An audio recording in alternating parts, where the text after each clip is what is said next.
सभी का स्वागत है। आज हमारे पास आपके लिए एक अविश्वसनीय कहानी है। एक ऐसी कहानी जो आपको प्रेरित करेगी, आपको भावुक करेगी और आपको यह विश्वास दिलाएगी कि कुछ भी असंभव नहीं है। कल्पना कीजिए, एक चाय बेचने वाला, एक छोटे से शहर का एक लड़का जिसने एक बार नहीं, दो बार नहीं, बल्कि कई बार सभी बाधाओं को धता बताया और भारत का प्रधानमंत्री बनने के लिए उठा। वह सिर्फ कोई नेता नहीं है। आज 2025 में वह दुनिया के सबसे प्रसिद्ध नेता हैं। भारत में लोग उनका इतना आदर करते हैं कि उनके नाम पर मंदिर भी बनवाए हैं। ये कहानी सिर्फ राजनीति से कहीं ज्यादा है। ये कड़ी मेहनत, समर्पण और सपनों की शक्ति के बारे में है। और यह आपके अंग्रेजी सुनने और सीखने के अभ्यास के लिए एक उत्तम कहानी है। इसलिए यदि आप और अधिक प्रेरणादायक कहानियां सुनना चाहते हैं तो सब्सक्राइब करना सुनिश्चित करें और अंत तक हमारे साथ बने रहें। अब आइए शुरू करते हैं। एक चाय विक्रेता का जन्म, शुरुआती जीवन। इस अविश्वसनीय यात्रा में नरेंद्र दामोदर दास मोदी का जन्म 17 सितंबर 1950 को भारत के गुजरात राज्य के वडनगर नामक एक छोटे से शहर में हुआ था। उस समय भारत अभी भी एक युवा देश था जिसने 1947 में, सिर्फ 3 साल पहले, स्वतंत्रता प्राप्त की थी। उनका परिवार बहुत गरीब था।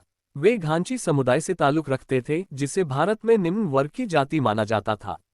उनके पिता दामोदर दास मूलचंद मोदी रेलवे स्टेशन के पास एक छोटी सी चाय की दुकान चलाते थे। उनकी मां हीराबेन मोदी एक सरल और मेहनती महिला थी जो परिवार का सहारा देने के लिए घर के काम करती थी। मोदी परिवार मिट्टी से बने एक छोटे से एकल मंजिला घर में रहता था। घर में बिजली नहीं थी, नल का पानी नहीं था और कोई ठीक ठाक फर्नीचर नहीं था। जीवन कठिन था। परिवार में 6 बच्चे थे और नरेंद्र तीसरे थे। परिवार को बुनियादी भोजन के लिए भी संघर्ष करना पड़ता था। मेहनत का पाठ, रेलवे स्टेशन पर चाय बेचना। बहुत छोटी उम्र से ही नरेंद्र मोदी ने कड़ी मेहनत के मूल्य को समझा। उनके पिता सूरज उगने से पहले उठ जाते थे, पानी उबालते थे और रेलवे स्टेशन पर बेचने के लिए चाय तैयार करते थे। छोटा नरेंद्र, सिर्फ 6 या 7 साल का, सुबह जल्दी उठ जाता था, अपने पिता की मदद करता था और स्टेशन पर यात्रियों को चाय परोसता था। वह गर्म चाय और छोटी मिट्टी के प्याले लेकर भागता रहता था और थके हुए यात्रियों को सेवा देता था। कभी कभी उन्हें नंगे पैर चलना पड़ता था क्योंकि उनका परिवार जूते नहीं खरीद सकता था। कड़ाके की ठंड में भी वह सुबह 4 बजे उठ जाता था, आग जलाता था और स्कूल जाने से पहले अपने पिता की मदद करता था। लेकिन यहाँ दिलचस्प बात है, नरेंद्र मोदी को चाय बेचने में शर्मिंदगी महसूस नहीं होती थी। इसके बजाय उन्होंने इसे सीखने का एक तरीका माना। चाय परोसते समय वह यात्रियों को दुनिया, राजनीति और महान नेताओं के बारे में बात करते हुए सुनते थे। एक दिन उन्होंने किसी को महान भारतीय भिक्षु स्वामी विवेकानंद के बारे में बात करते हुए सुना। इसने हमेशा के लिए उनका जीवन बदल दिया। हालांकि नरेंद्र गरीब थे, वह हमेशा जिज्ञासु रहते थे और नई चीजें सीखना चाहते थे। उन्होंने वडनगर प्राइमरी स्कूल में पढ़ाई की, जहां उनके शिक्षकों ने उनमें कुछ खास देखा। वह अकादमिक रूप से सबसे अच्छे छात्र नहीं थे, लेकिन उनमें असाधारण आत्मविश्वास था। उन्हें बहसों, भाषणों और नाटकों में भाग लेना बहुत पसंद था। कम उम्र में भी वह इतनी ऊर्जा के साथ बोलते थे कि लोगों ने उन्हें नोटिस करना शुरू कर दिया। एक नेता का उदय, स्वामी विवेकानंद का प्रभाव। एक दिन जब वह 8 साल के थे, उनके स्कूल ने एक नाटक आयोजित किया। नरेंद्र ने एक छोटी सी भूमिका निभाई, लेकिन जब वह बोले तो हर कोई चकित रह गया। उनकी आवाज शक्तिशाली थी और उनके हाव भाव इतने मजबूत थे कि लोगों ने सोचा कि उनका जन्म नेता बनने के लिए ही हुआ है।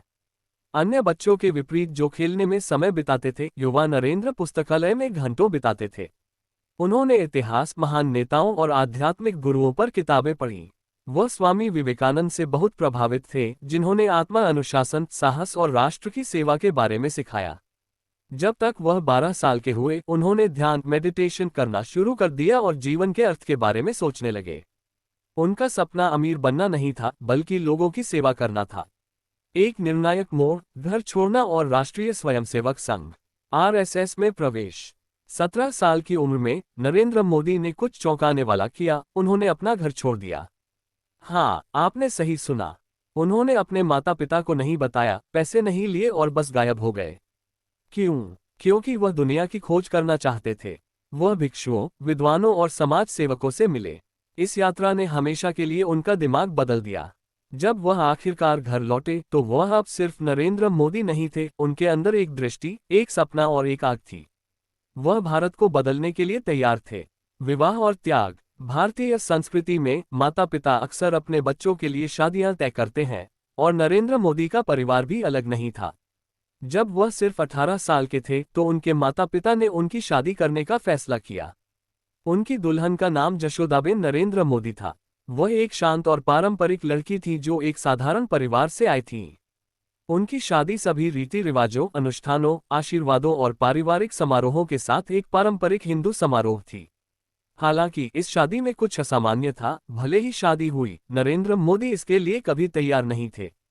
भारत में अधिकांश युवा पुरुष अपनी तय की गई शादियों को स्वीकार कर लेते हैं, लेकिन नरेंद्र मोदी अलग थे। उन्होंने पहले ही फैसला कर लिया था कि उनका जीवन सामान्य पारिवारिक जीवन के लिए नहीं बना है। वह देश की सेवा, समाज के लिए काम करना और खुद को एक बड़े उद्देश्य के लिए समर्पित करना चाहते थे। इसलिए शादी के बहुत जल्द बाद उन्होंने अपनी पत्नी को छोड़ दिया और कभी उनके साथ नहीं रहे। यह एक साहसी और विवादास्पद निर्णय था। कुछ लोगों ने उनकी आलोचना की, जबकि अन्य ने उनके समर्पण की प्रशंसा की। लेकिन उन्होंने कभी पीछे मुड़कर नहीं देखा। उनका मानना था कि एक महान नेता बनने के लिए उन्हें व्यक्तिगत संबंधों का बलिदान देना होगा। आरएसएस में प्रशिक्षण, एक निडर नेता का उदय। घर छोड़ने के बाद नरेंद्र मोदी राष्ट्रीय स्वयंसेवक संघ आरएसएस में शामिल हो गए, जो एक हिंदू राष्ट्रवादी संगठन है जो युवा पुरुषों को अनुशासन, नेतृत्व और राष्ट्र की सेवा में प्रशिक्षित करता है। आरएसएस में उनका पहला काम ग्लैमरस नहीं था। उन्हें फर्श पर झाड़ू लगाना, चाय परोसना और दफ्तर साफ करना पड़ता था। लेकिन उन्होंने कभी शिकायत नहीं की। वह जानते थे कि महान नेता नीचे से शुरुआत करते हैं। धीरे धीरे उन्होंने अधिक महत्वपूर्ण कार्य करना शुरू कर दिए। उन्हें बैठकें आयोजित करने, युवाओं की भर्ती करने और कार्यक्रमों का प्रबंधन करने का कर्तव्य दिया गया। उनकी सबसे बड़ी ताकतों में से एक थी उनकी बोलने और लोगों को प्रेरित करने की क्षमता। जब भी वह भाषण देते थे, लोग सुनते थे। उनका आत्मविश्वास, मजबूत आवाज और शक्तिशाली शब्द उन्हें सबसे अलग बनाते थे। आरएसएस के नेताओं ने उन्हें नोटिस किया और उन्हें बड़ी जिम्मेदारियां दी। उन्होंने पूरे भारत की यात्रा की, किसानों, गरीब लोगों और छात्रों से मिले और उनकी समस्याओं को सुना। इस दौरान उन्होंने सीखा कि लोगों से कैसे जुड़ना है, राजनीतिक अभियानों को कैसे व्यवस्थित करना है और आलोचना और विरोध को कैसे संभालना है। आरएसएस में यह अवधि उनके लिए एक प्रशिक्षण मैदान की तरह थी। वह कुछ बड़ा करने के लिए तैयार हो रहे थे। आपातकाल, भूमिगत काम। 1975 में भारत में कुछ बहुत बड़ा हुआ। तत्कालीन प्रधानमंत्री इंदिरा गांधी ने राष्ट्रीय आपातकाल की घोषणा कर दी। इसका मतलब था कि सभी विपक्षी नेताओं को गिरफ्तार कर लिया गया, अखबारों को सेंसर कर दिया गया और विरोध प्रदर्शनों पर प्रतिबंध लगा दिया गया। आरएसएस के कई नेताओं को भी जेल में डाल दिया गया। नरेंद्र मोदी इस दौरान भूमिगत हो गए। वह गिरफ्तारी से बचने के लिए लगातार स्थान बदलते रहे, अलग अलग कपड़े पहनते रहे और नकली नामों का इस्तेमाल करते हुए भेष बदल कर रहे। उन्होंने लोकतंत्र के बारे में जागरूकता फैलाने और नेताओं को पुलिस से भागने में मदद करने के लिए गुप्त रूप से काम किया। इस अवधि ने उनके साहस और बुद्धिमत्ता का परीक्षण किया। 1977 में आपातकाल समाप्त होने के बाद वह राजनीतिक गलियारों में और भी लोकप्रिय हो गए। अब उनका नाम पहचाना जाने लगा था और लोग उन्हें एक निडर नेता के रूप में देखते थे। राजनीति में प्रवेश, भाजपा के लिए काम करना। आरएसएस में लगभग 15 साल तक काम करने के बाद नरेंद्र मोदी को भारतीय जनता पार्टी बीजेपी के लिए काम करने के लिए भेजा गया। उस समय भाजपा एक छोटी पार्टी थी जो सत्ता हासिल करने के लिए संघर्ष कर रही थी। लेकिन मोदी नई ऊर्जा लेकर आए। उन्होंने बड़े कार्यक्रम, राजनीतिक अभियान और भाषण आयोजित करना शुरू कर दिया, जिन्होंने हजारों लोगों को आकर्षित किया। उनकी सबसे बड़ी सफलताओं में से एक 1995 में आई, जब भाजपा ने गुजरात में राज्य चुनाव जीते। यह मोदी की शीर्ष तक की यात्रा में पहला कदम था। गुजरात के मुख्यमंत्री, एक विकास पुरुष। 2001 में कुछ अप्रत्याशित हुआ। गुजरात के मुख्यमंत्री केशुभाई पटेल को स्वास्थ्य समस्याओं के कारण इस्तीफा देना पड़ा और पार्टी को एक मजबूत प्रतिस्थापन की आवश्यकता थी। नरेंद्र मोदी को चुना गया। पहले तो लोगों को उन पर संदेह था। उन्होंने पहले कभी सरकारी पद नहीं संभाला था, लेकिन कुछ ही महीनों के भीतर सब कुछ बदल गया। मोदी के नेतृत्व में गुजरात तेजी से बढ़ने लगा। उन्होंने बेहतर सड़कों और बुनियादी ढांचे के निर्माण, बिजली आपूर्ति में सुधार, व्यवसायों और उद्योगों को आकर्षित करने पर ध्यान केंद्रित किया। ये वह समय था जब वह अपने मजबूत नेतृत्व के लिए प्रसिद्ध हुए। व्यावसायिक नेताओं ने उनकी प्रशंसा करना शुरू कर दिया। लोग उन्हें विकास उन्मुख नेता कहने लगे। 2002 के दंगे, विवाद और आलोचना। लेकिन उनकी यात्रा सुचारू नहीं थी। 2002 में मोदी के मुख्यमंत्री बनने के कुछ ही महीनों बाद भारतीय इतिहास के सबसे खराब दंगों में से एक गुजरात में हुआ। हिंदू तीर्थयात्रियों को ले जा रही एक ट्रेन में आग लगा दी गई और जवाब में हिंदुओं और मुसलमानों के बीच हिंसक दंगे भड़क उठे। 1000 से अधिक लोग मारे गए और पूरा राज्य अराजकता में था। मोदी की भारी आलोचना हुई। कुछ लोगों ने कहा कि उन्होंने दंगों को रोकने के लिए पर्याप्त नहीं किया। अन्य ने उन पर हिंसा का समर्थन करने का आरोप लगाया। सालों तक इस घटना ने उनके राजनीतिक करियर को परेशान किया। कई लोगों ने सोचा कि उनकी यात्रा समाप्त हो गई है, लेकिन मोदी ने हार नहीं मानी। इसके बजाय उन्होंने विकास और आर्थिक विकास पर ध्यान केंद्रित किया, अपनी छवि को फिर से बनाने की कोशिश की। धीरे धीरे गुजरात भारत के सबसे तेजी से बढ़ते राज्यों में से एक बन गया, जिसने बड़ी कंपनियों से निवेश आकर्षित किया। लोगों ने देखा कि मोदी ने चुनौतियों के बावजूद राज्य को कैसे बदल दिया।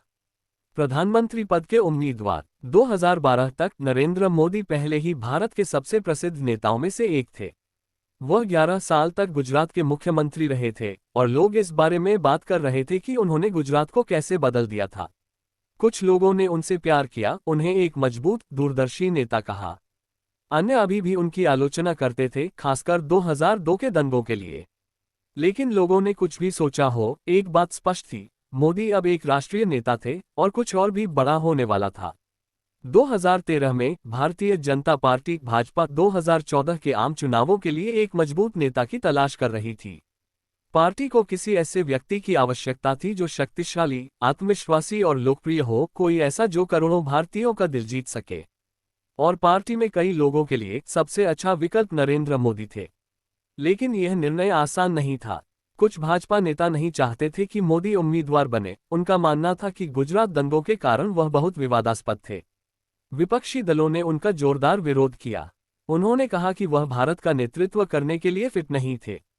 कई समाचार चैनलों ने उनकी आलोचना की और उनके उदय को रोकने की कोशिश की। लेकिन मोदी दृढ़ संकल्पित थे। वह ऐसे व्यक्ति नहीं थे जो आसानी से हार मानते हों। सितंबर 2013 में भाजपा ने आधिकारिक तौर पर नरेंद्र मोदी को अपना प्रधानमंत्री पद का उम्मीदवार घोषित कर दिया। और तभी असली लड़ाई शुरू हुई। 2014 का चुनाव, गरीबी से सत्ता तक। नरेंद्र मोदी ने अपना अब तक का सबसे बड़ा राजनीतिक अभियान शुरू किया।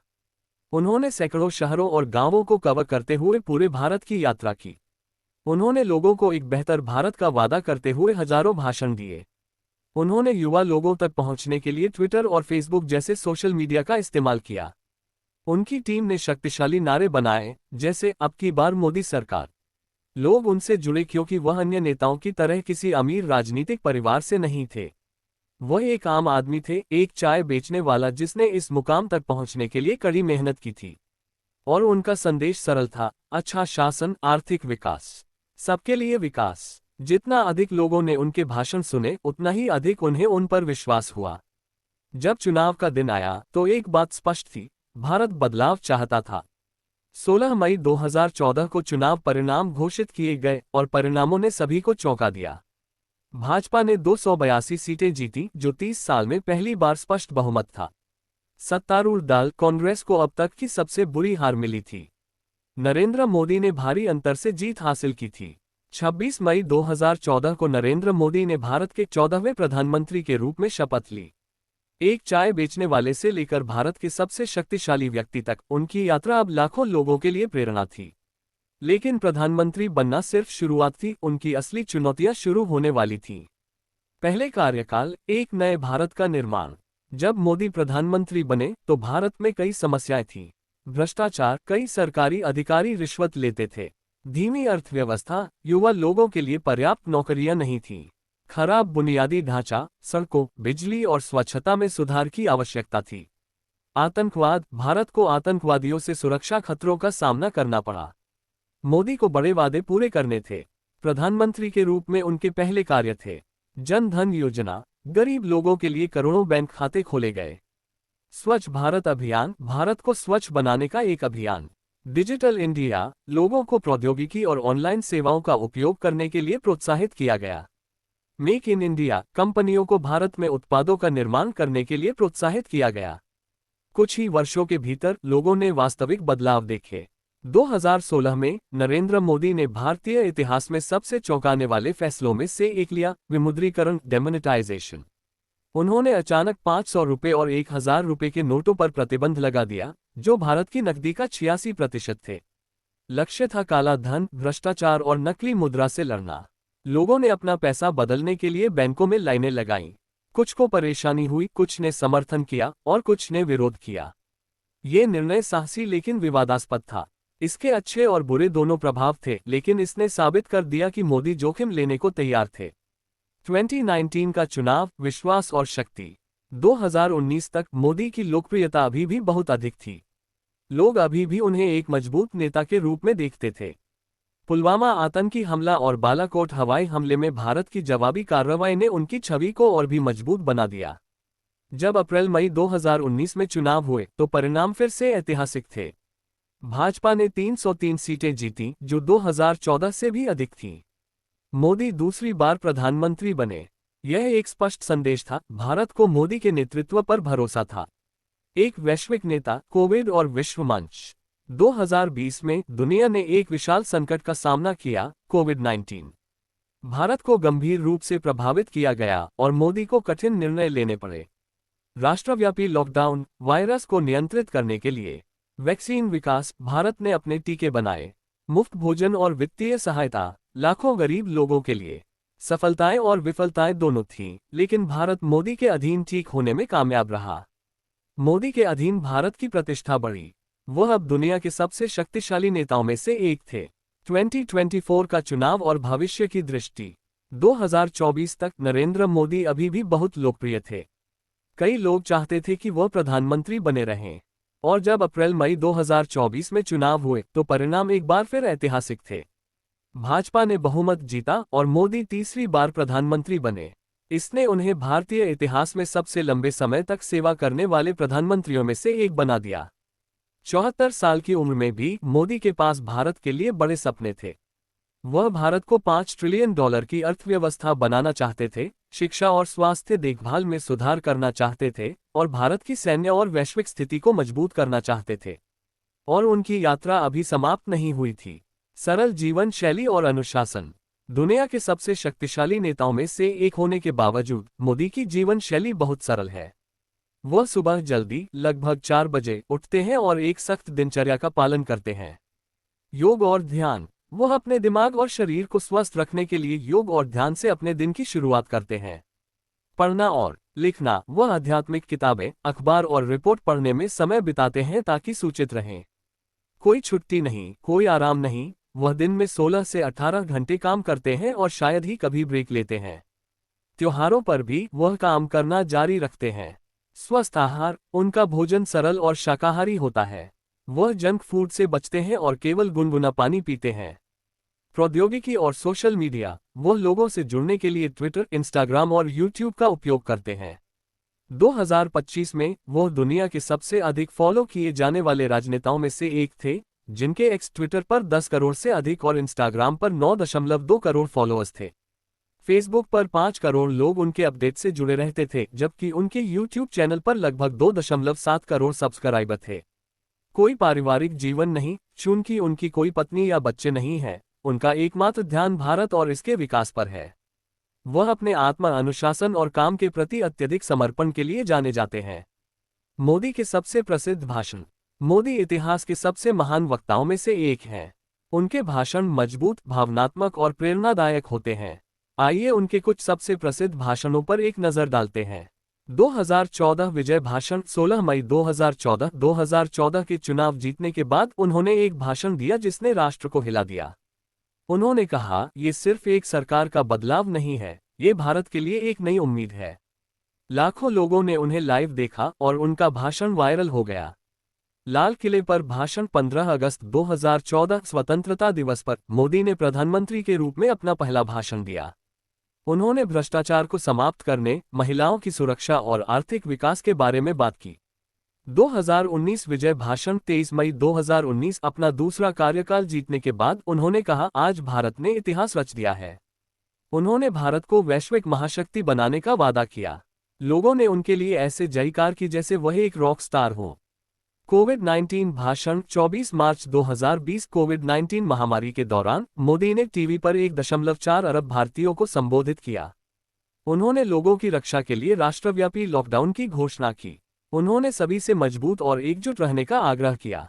G20 शिखर सम्मेलन भाषण सितंबर 2023 चूंकि भारत ने G20 शिखर सम्मेलन की मेजबानी की, मोदी ने विश्व नेताओं के सामने बात की। उन्होंने वैश्विक शांति, डिजिटल अर्थव्यवस्था और जलवायु परिवर्तन के बारे में बात की। कई विश्व नेताओं ने उनके नेतृत्व की प्रशंसा की। उनके भाषण सिर्फ शब्द नहीं है, वे शक्तिशाली संदेश हैं जो लोगों को प्रेरित करते हैं। विश्व यात्राएं, वैश्विक मंच पर भारत। मोदी सबसे अधिक यात्रा करने वाले भारतीय नेताओं में से एक हैं। उन्होंने विश्व नेताओं के साथ मजबूत संबंध बनाने के लिए 60 से अधिक देशों का दौरा किया है। कुछ सबसे महत्वपूर्ण दौरे: संयुक्त राज्य अमेरिका 2014, 2019, 2023, वह ओबामा, ट्रंप और बाइडेन से मिले। 2023 में उन्होंने अमेरिकी कांग्रेस को संबोधित किया, जहां अमेरिकी नेताओं ने उन्हें खड़े होकर बधाई दी। रूस 2015, 2019, 2022, वह व्लादिमीर पुतिन से मिले और भारत रूस संबंधों को मजबूत किया। जापान 2014, 2018, 2022, उन्होंने शिंजो आबे और फुमियो किशिदा के साथ मजबूत संबंध बनाए।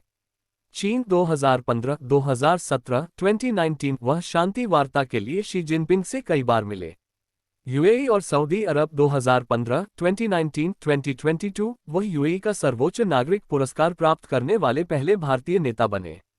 संयुक्त राष्ट्र 2019, 2023, उन्होंने आतंकवाद, जलवायु परिवर्तन और वैश्विक विकास के बारे में संयुक्त राष्ट्र महासभा में एक शक्तिशाली भाषण दिया।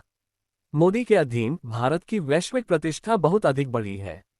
नेतृत्व का रहस्य: असंभव को संभव बनाना। नरेंद्र मोदी की सफलता सिर्फ किस्मत नहीं है, यह उनके माइंडसेट और नेतृत्व कौशल के कारण है। दूरदर्शी सोच: मोदी हमेशा बड़ा सोचते हैं। वह सिर्फ आज पर ध्यान केंद्रित नहीं करते हैं, वह अगले 50 सालों के लिए योजना बनाते हैं। मजबूत निर्णय लेना: वह विमुद्रीकरण, सर्जिकल स्ट्राइक और डिजिटल सुधारों जैसे साहसी निर्णय लेते हैं। कड़ी मेहनत और समर्पण: वह दिन में सिर्फ 3 से 4 घंटे सोते हैं। वह कभी छुट्टी नहीं लेते हैं या विलासिता का आनंद नहीं लेते हैं। संचार कौशल: वह लोगों से आसानी से जुड़ते हैं और उन्हें प्रेरित महसूस कराते हैं। देशभक्ति और राष्ट्रवाद: वह हर निर्णय में भारत को पहले रखते हैं। उनका लक्ष्य भारत को दुनिया की सबसे बड़ी शक्ति बनाना है। उनके नेतृत्व ने भारत को बदल दिया है और उन्हें सबसे सम्मानित नेताओं में से एक बना दिया है। निष्कर्ष: एक ब्रांड और एक प्रेरणा।